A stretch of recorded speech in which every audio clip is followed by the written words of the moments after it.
I want to clarify something. What is kafir in Islam? Kafir? Come close. Not kafir, kafir. Kafir.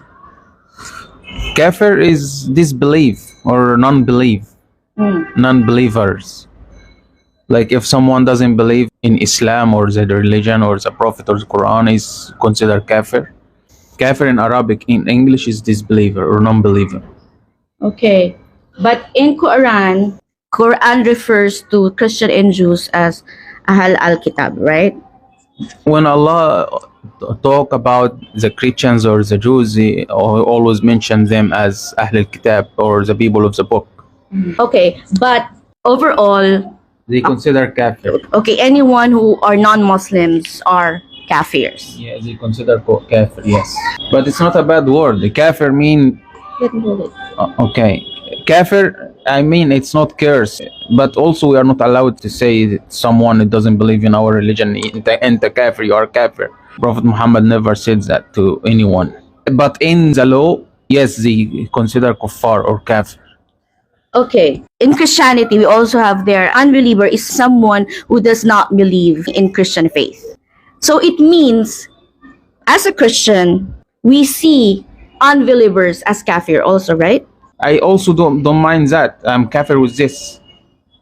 It's not hurting me because I'm a Muslim and I believe in my book. The Christians, they believe in their book, and yes, I consider kafir to them. So, but I don't mind that. Like it's No big I- deal. it's not big deal. But I don't want to also someone tell me in kafir, like a Christian gonna tell me in the street you're a kafir, or like Alright. the other guy told you are a kafir. Mrs. It's not- Kafir. or Mrs. Kafir. This is not allowed in Islam, and also I don't think it's allowed in any other religion. You're gonna walk around and accuse people, like you're gonna tell people in kafir. Okay, just hold the mic like that. Okay, so for us Christians, we also see non-Christians as kafirs, right? Because you are the unbeliever who's being specified in the Bible as well. We are not specifically as Muslims specify in the Bible, but Yes. but we just don't believe that Jesus died on the cross. We consider kafir with this thing. Exactly. You are kafirs for us Christians because you don't believe that Jesus is God and you don't follow what his teachings and you don't have faith as Christians, right? We just believe he's a prophet, which is Christians doesn't see it that way, like what we see. They are kuffar like with our religion because they don't believe in Prophet Muhammad, and I don't believe that Jesus is the Son of God or he is a God. I'm kafir with this also. I disbelieve with this thing. So you are kafir for us Christian. For me, you are a kafir. I guess so, yeah. Okay, what can you say about these Filipino Muslims who's acting so badly? When I told them that for us Christians, they're also kafirs. Why do you think they reacted so bad like that? Maybe you don't understand the word itself, word kafir. It's just don't believe in something. Kafir in Arabic is disbelief. So when you disbelieve in something, you are a kafir with it. It's an Arabic word for unbeliever, right? Yes. And maybe also they acted that way because they don't know Arabic. Like they thought that kafir is just Kafir is not a curse in our religion in Islam. Of course, kafir for us is really a big deal. Like when we hear it from a Muslim to a Muslim. But it's if someone else is saying you are a kafir with my religion, I say okay, I'm a kafir with your religion. What's the problem with that? yeah. I don't believe in specific things in your religion, and I'm kafir with it. So it's okay. I trust my religion, and I know what's inside it, and I don't mind to be a kafir to someone else, another religion, as long I trust my religion. Because you know what? People are thinking that you don't know what I'm talking about. They thought that you have no idea about it. But you guys, you didn't know that we always talk to each other and I always discuss with him everything. Yeah, and inshallah, just to pray for her to be a Muslim. I wish that, of course, and inshallah she will be. Just to pray for us, and don't be rude. Don't be rude for your comments, and just to be nice, like our Prophet Muhammad was dealing with Jews or Christians around him. Just to be nice. I also said in my previous video that I feel like Islam is not a religion of peace anymore because of people like this, Muslim people like this, who's telling me But to don't f off no or no no don't take your Islam from the Muslims. You take Islam from the book, from the Quran, bro, from a hadith, but don't take a religion from just some people. Some people are not really understand it well. I don't want you to think like that. Islam is the word itself. Islam is, it means peace, and you can see, you read the Quran and read a hadith, and it's really a religion of peace. So don't depend on the people about that. yes, I know, but that's my opinion. That's how I feel because I'm the one who's being we're gonna cut your head off.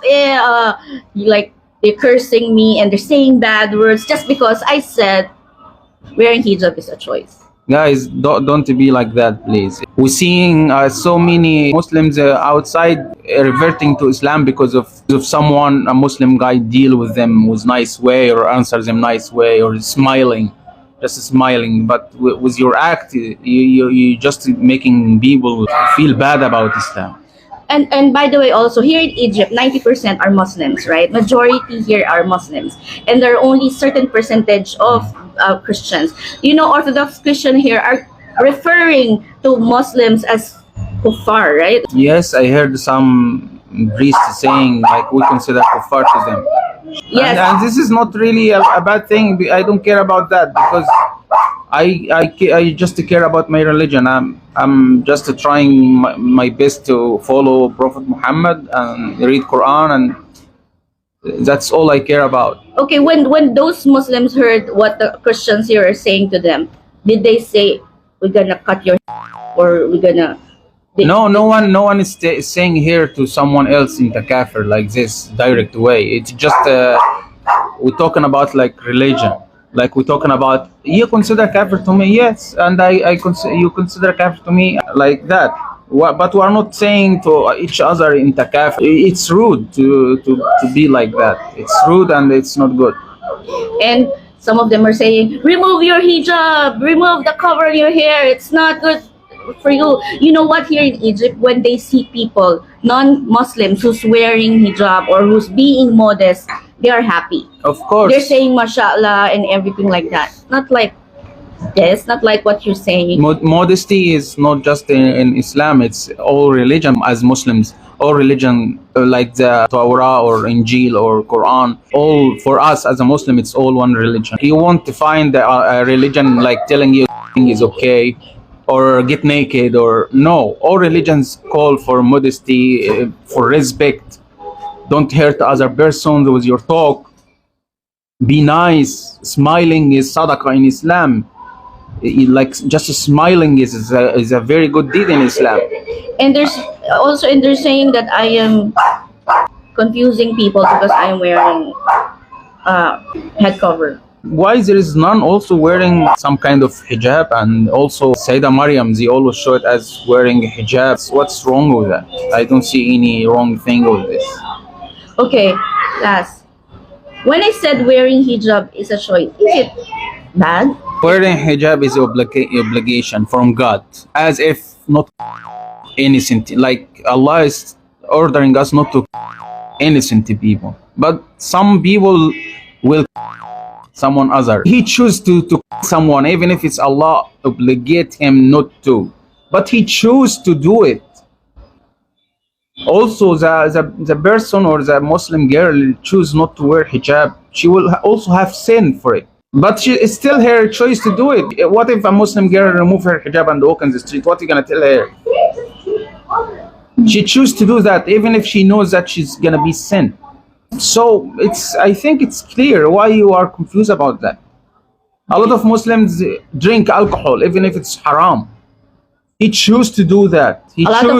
A lot of Muslims also smoke, and there is a lot of Muslims smoking and drinking alcohol, or even making like other bad stuff, and they know it's haram, but they still choose to do it because Allah give us the will to choose our path. Yes, we have freedom to choose. Yes. We have free will to decide. That's Yes, why there's heaven and hell, right? exactly. The people who will follow what Allah said, they're gonna get their rewards. Allah wants us to do some specific things. So the people who will do it as much as they could. Of course, we are all sinners, but we all always ask forgiveness from Allah. But if someone chooses to do the bad thing, what are you gonna tell him? It's he choose to do that. Yeah. Someone choose to remove the hijab. Okay, he choose it. This is his free will or her free will. And also in France, right? In France, they Muslims there, right? But there are Muslims there still choose to wear their hijab, even if the government's saying don't wear it, we don't like it, Exactly. because it's a choice. It's a personal choice of every Muslim to wear it or not, even if it's an obligation in Quran. It's an obligation, but of course we are not encouraging Muslims to remove their hijab. If any woman wearing her hijab, of course, she has a great deed for that, a lot of hasanat for it. I can't imagine my wife without hijab. So my wife also is not encouraging anyone. She just talking about the free will. If you search good about the free will in Islam, everyone has a free will. Yes, and of course, why did I start talking about hijab? When is it? When is it? It is where when the people in Iran is women without wearing their hijab. Yes, you can't take a Muslim girl because she removed her hijab. And that's it. And they misunderstood it and they give, I don't know, as if like I invented it. But, it's the truth. It's facts. Yeah. So my advice for the people who's messaging me like is talking about your wife or blah blah blah, just to keep it yourself. And I know my wife. I trust my wife, and I'm doing my best with her to understand Islam. Don't be rude in your comments, because as much I do with her, you really miss it out. Don't think you fixing something. No, you're destroying things. You're hurting someone. Just to be careful and to be nice. Smiling is sadaqah. I hope you understand. There's also comments that they saying you are Shia Muslim. No, I'm not He is Shia. not Shia. I am not Shia at all. I'm Sunni, alhamdulillah. Iba yung pagsampalataya doon sa pagsamba. Magkaiba yon. Para maintindihan mo, sister, kung sino ka man, no? So magkaiba. So hindi kami matatawag na Muslim kung hindi kami sumasampalataya kay Jesus Christ na bilang isang propeta, bilang sugo, bilang anak ng tao, bilang anak ni Maria.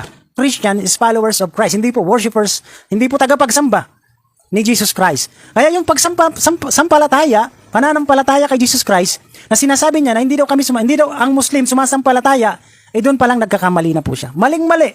Napakalayo ng pagkaligaw nito. Pasensya na po kayo, no?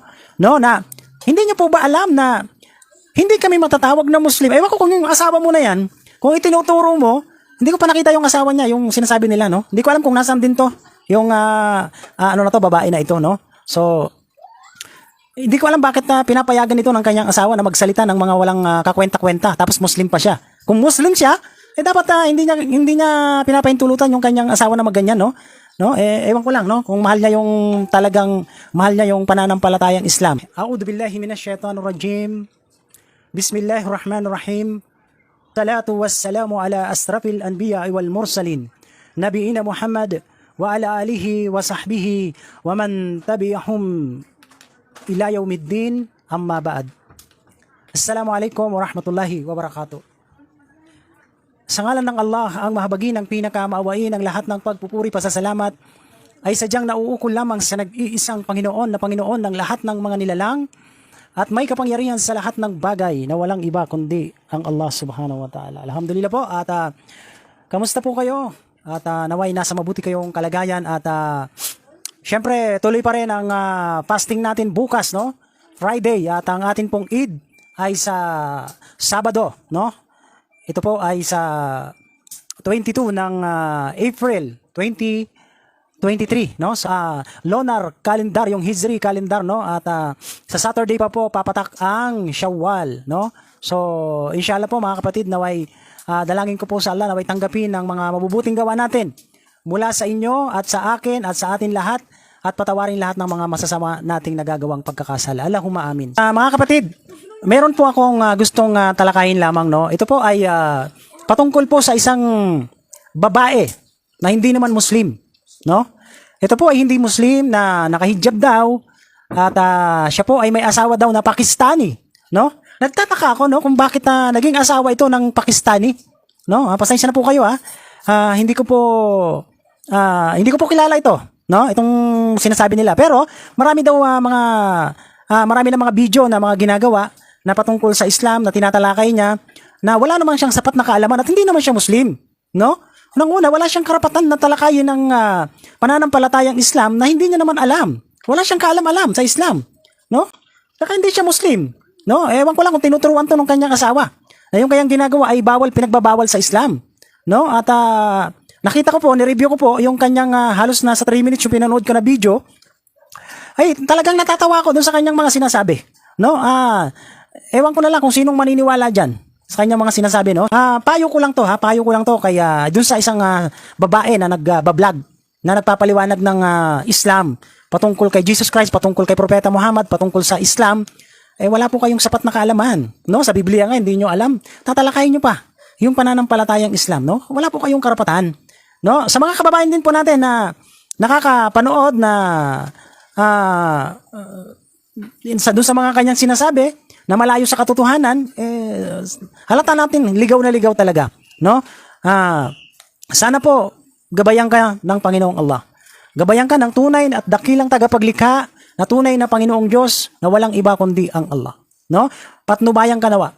Kasi marami nang nagsasabi sa akin na marami nagsisend na ng mga video, hindi ko pinapansin. Pero kanina natouch ako nung isa sa mga kilala ko sa Golden Mosque sa Quiapo na isa pa ito sa kilala na memorize ang buong Quran at magaling magbasa ng Quran, teacher, ustad, nilapitan niya ako at sabi niya baka pwede kong talakayin ito, no? So ngayon ito na, no? So ito po.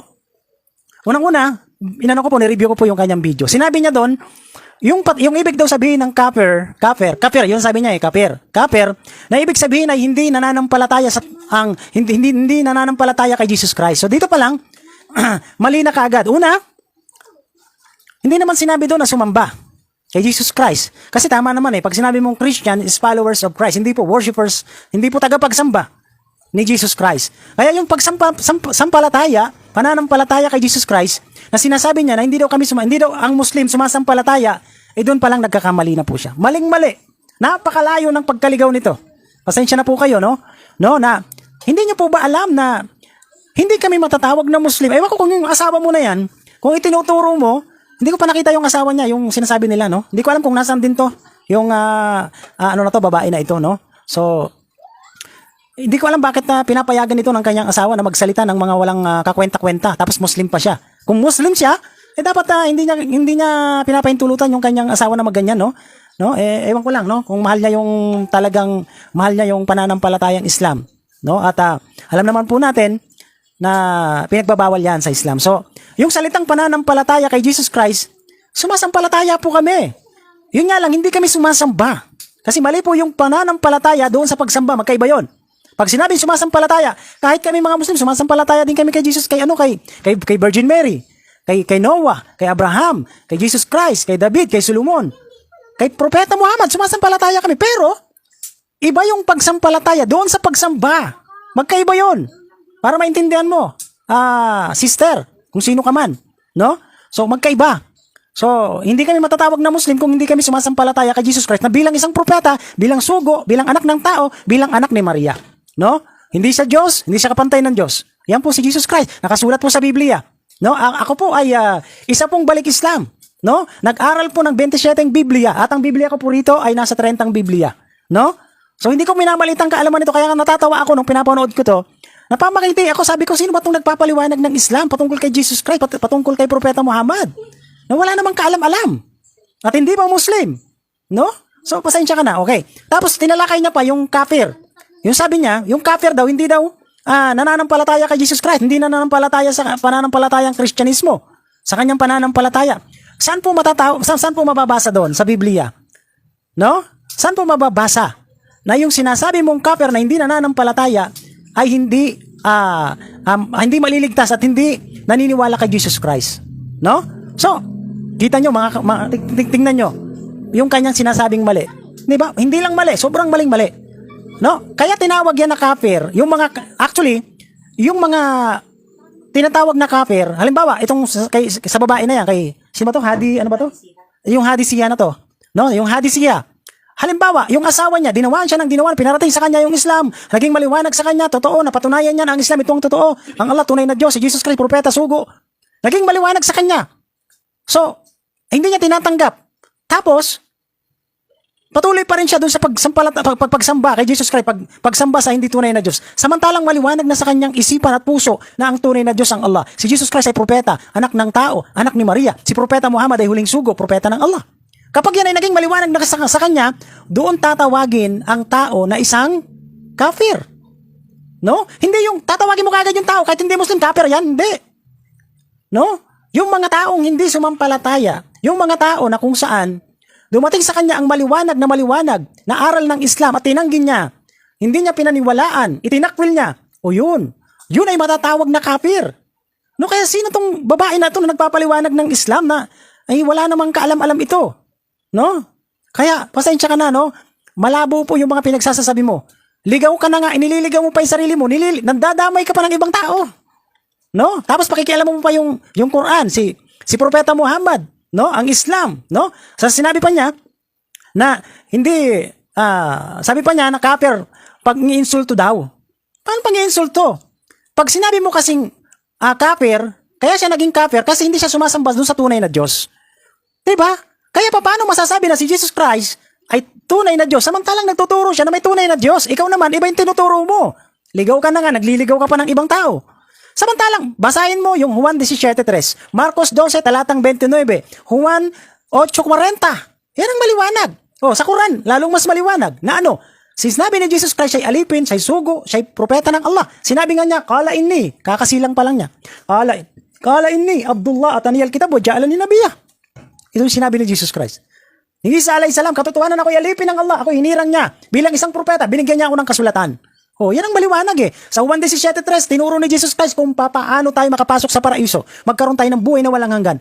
Pagsamba sa nag-iisang tunay na Diyos at paniniwala, pagsampalataya kay Jesus Christ bilang sugo. Yan ang tunay na nakasulat sa Biblia. Nililigaw mo yung sarili mo. Ligaw ka na nga, nandadamay ka pa ng ibang tao. Marcos 12, talatang 29.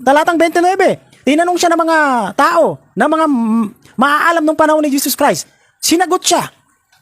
Sabi niya, o bayan ng Israel, ang Panginoon nyo at Panginoon ko, ang Panginoon ay nag-iisa. Sambahin nyo siya ng buong puso, ng buong kaluluwa. Tapos ikaw naman, tinuturo mo sa mga tao na sambahin si Jesus Christ. Sampalatayanan si Jesus Christ. Wala, may tinuro ba si Jesus Christ na gano'n? Wala. Ito na nga, basahin nyo. Anong pagkilala ni Jesus Christ sa sarili niya? Halos 86 times sa sinasabi ni Jesus Christ, propeta siya, sugo siya, anak siya ng tao, anak siya ni Maria. Kaya nga nang dumating si Angel Gabriel sa kanya, sabi ni Angel Gabriel kay Maria, Maria, ikaw ay magdadalang tao. Hindi sinabi na ikaw, Maria, ay magdadalang Diyos. Dahil ipapanganak niya ay tao. Dahil tao si Jesus Christ. Dahil ang nanay niya, tao. No? Tapos, sinabi pa niya na yung binasa niya, yung Quran 4:171, binago niya yung nakasulat doon. Binago. Kayo talaga, ang hilig niyong gumawa ng sariling interpretation. Hindi po spirit si Jesus Christ na ipinanganak ni Maria. Ano ba kayo? Ibig sabihin doon yung Ruhul Qudus, yung Kalimullah, yun yung salita ng Allah na sinabi na kun payakun, mangyari at ito ay mangyayari. Hindi mismo yun ang Allah na napunta doon kay Maria. Yung salita ng Allah, yun yung utos na Maria, ikaw ay magdadalang tao. Inutosan niya na magbubuntis. Dahil ang Allah, ang Panginoon, makapangyarihan yan. Hindi siya gagawa ng espiritu kasi sa Quran, ang espiritu, nilikha din ng Allah. Sa Biblia, ang espiritu, si Angel Gabriel. So lalabas si Angel Gabriel ang bumuntis kay Maria? Kaya ikaw, ang dami mong inililigaw. Ang nakikita ko na ligaw na ligaw kayo. Ligaw na ligaw ka, sister. Tapos ngayon, bigla kang, di ba, mangliligaw ka pa ng ibang tao. Di ba? Ito yung payo ko sa'yo. Di ba? Magpaturo ka dyan sa asawa mo. Kasi pananagutan niya ng asawa mo. Ano? Nagsasama kayo pagkatapos dyan. Kayo hindi kayo magkasundo sa isang reliyon. Di ba? Ayan, kaya, eto, no? Huwag niyong babaguhin, sister, kasi lalo kang naliligaw. No? Gusto niyo malaman ng katotohanan, huwag dyan sa chismis. Tapos, sinabi mo pa, sino yung babalik? Si Muhammad ba? Yung ibang propeta ba? Si Jesus Christ lang eh. Siya yung mag-judge eh. Hindi. Hindi siya babalik dito sa mundo para mag-judge. Siya po ay magsasabi. Kaya nga, sa paniniwala sa Islam, si Jesus Christ, bababa siya. Ibababa siya dito, hindi pa siya namamatay. Hindi pa siya naipako sa cross. Hindi yung kagaya na tinuturo mo. Hoy, sister, gumawa ka ng mga karumal-dumal na kasalanan, tapos sabi mo si Jesus Christ, nandyan, pinako sa cross, namatay sa Diyos, namatay na Diyos, ha? Tinubos ang mga kasalanan ng mga tao. Isang malaking kontra yan sa mas matinong isipan ng tao. Ikaw nagpapakasarap, sister, tapos sasabihin mo, nandiyan naman si Jesus Christ, namatay sa krus. Ano ka, siniswerte? Tapos nagsasalita ka ng mga kasinungalingan, hindi ka tutuwanan, sabi mo, andiyan naman si Jesus Christ eh. Oh, nakita mo? Oh, gumagawa ka ng kalokohan, tapos papaako mo kay Jesus Christ, makatarungan ba yon? Saka nakakita na ang Diyos pinatay ng mga sala ng tao. Oh, di ba? Sino pinakamasamang tao? Hindi ikaw, kayo, na pumatay ng Diyos. Ang dami nyo papatayin, Diyos nyo pa. O, kita nyo? Di ba, sister? O, yan. No? Tapos sabi nyo, Jesus Christ, kasi mag-ano siya rito, mag-judge. Hindi, wala nakasulat. Sa Quran, maliwanag doon, si Jesus Christ, babalik dito sa mundo. At mayroong tafsir, yung Quran, na nakasulat din po, sa paniniwala po namin sa Islam, na si Jesus Christ, ang unang niyang gagawin, pagbaba niya dito sa mundo, kung ano? Babaliin niya yung cross. Pagkatapos papatayin niya mga baboy. Bakit? Patutunayan, hindi siya namatay, di na ipako sa cross. Hindi katulad ng sinasabi mo na, namatay siya sa krus, pinagbayaran ng mga kasalanan, kaya mahal tayo, tinubos tayo. Isang malaking kasalanan. Pinatay mo ang Diyos mo. Ha? Kung si Jesus Christ ay namatay sa krus, ibinitay sa punong kahoy, nakasulat sa Biblia, ang taong ibinitay sa punong kahoy ay isinumpa ng Diyos. Sister, payag ka ang Diyos na sinasamba mo, sinumpa ng Diyos. May Diyos pang iba, si Jesus Christ sumasamba pa sa ibang Diyos. Oh, kita mo? Ligaw na ligaw ka eh. Tapos ngayon, nagdudunong-dunungan ka, nagmamarunong ka, sasabihin mo ganito, sa Quran, nagaganito, nakakatawa ka. Binago mo pa yung translation, ginawa mo pang spirit. Kayo talaga oh. Salita ng Allah, yung inutos niya na mangyayari at ito ay mangyayari. Hindi po si Jesus Christ yun, yung salita ng Allah. Utos ng Allah yun, sinabi niya, kun fayakun, be, mangyari at ito ay mangyayari, magaganap. Dahil sa kapangyarihan ng Panginoong Allah. At ang Espiritu si Angel Gabriel, maging sa Biblia, gusto mo magkaroon tayo ng talakayan, ipapakita ko sa iyo, letra for letra. No? Yung mga sinasabi ko, may mga batayan lahat yan. Gusto nyo, ilatag ko sa inyo, magkaroon tayo ng pag-uusap, magkaroon tayo ng talakayan. Oh. Diba? At sinabi mo pa, may chismis pa na mga sinabi mo. Yung patungkol sa, hindi ka naniniwala daw na ang Islam ay kapayapaan. No? Ang Islam ay kaguluhan. Ang mga Muslim ay magugulo, rementado, nagbabanta, pupugutan, chismis mo lang yan, sister. Oh. Tingnan mo nga kung sinong may pakana. No, sabi mo, mga war freak ang mga Muslim. Tingnan mo nga kung sino yung utak ng World War I, utak ng World War II. Ako lang, baka hindi mo ako kilala, sister, pakilala ko sa'yo. Authorized po ako na isang imam, lisensyado po dito sa Pilipinas. Ako po ay pumapasok sa iba't ibang kulungan dito po sa Pilipinas. Pati doon sa Iwahig, sa Palawan, narating ko na yan. Ang mga nakakulong doon, hindi Muslim. Sa mga pinapasok ko na mga kulungan ng mga hindi Muslim, ang dami, kunti lang ang Muslim. Kung mga masasama ang mga Muslim, sige nga, edi sana punong-puno ng mga Muslim sa loob ng kulungan. Hindi yung mga kalahi mo. Pumunta rito sila Magellan, yung mga Kastila, malamang, hindi mo alam yan. Di ba? Kasi ligaw na ligaw ka eh. Oh. Hindi ba't ang daladala nila rito ay Kristyanismo? Pag yung mga tao, tinatapat yung krus, Biblia, nandyan yung espada, pag ayaw mo, tatagpasin ang ulo. Sino na ngayon ang nabumugot? Sino ngayon ang pumapatay dito? Ang mga ninuno natin dito sa Pilipinas, ay hindi, wag na ikaw. Okay, sige, kung gusto mo, sumama ka na rin. No? Oh.